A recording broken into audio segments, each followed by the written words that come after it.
Bonjour à tous, on est Erev Shabbat Vaïkra, Taf Pe Aleph 5781.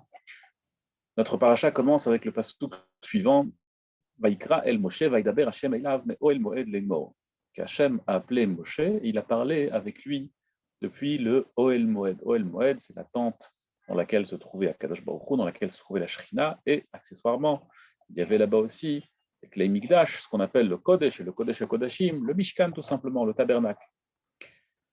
Il y a un midrash fort intéressant sur ce passouk qui dit la chose suivante.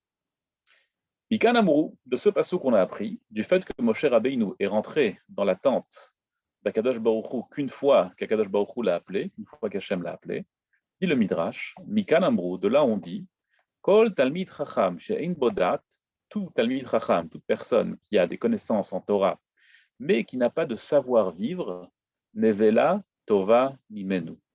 Un cadavre est mieux que lui. Très peur quand même. Et là, le Midrash nous raconte et nous explique. Sache que c'est comme ça. Parce que Moshe Rabbeinu, c'était Avi Achorma, le père de toute sagesse, Avi Anevim, le père de tous les prophètes. Il a sorti les Juifs d'Égypte. Et grâce à lui, tous les miracles ont été faits. Grâce à lui, le Beit HaMikdash, il a été construit. C'est lui qui nous a emmené la Torah. C'est lui qui nous a fait descendre le man.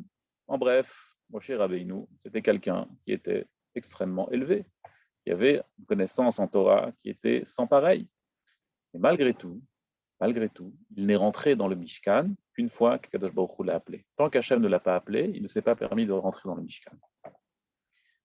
Dans le livre Zichron Meir, de Rabbi Meir Rubman, il juxtapose ce midrash à une Gemara dans Masechet Yoma. Une Gemara dans Masechet Yoma, dans Daf Peivav Amud Aleph, 86a, elle dit comme ça. Ve'ahavta et Hashem Elokecha, le pasuk qu'on lit tous les jours dans Kriyat Shema, tu aimeras Hashem ton Dieu, Sheyehe Shem Shamaim Mitahev Aliyadcha, que le nom d'Hachem soit aimé grâce à toi. Et là, la Gemara nous explique, nous dit qu'il faut que ce soit quelqu'un qui étudie la Torah, et que non seulement il étudie la Torah, mais Ye Masao Matano Be'emuna Vediburo Benachat, il faut parler bien comme il faut se conduire bien comme il faut dans les affaires. Et lorsque quelqu'un est Talmid Chacham mais il se conduit bien comme il faut, alors là, qu'est-ce que les gens disent sur lui?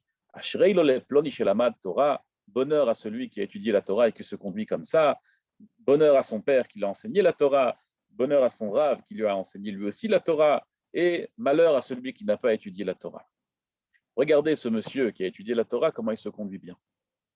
En revanche, dit la Gemara, celui qui a étudié et qui connaît la Torah, c'est un Talmid Chacham, mais par contre, il ne se conduit pas bien comme il faut.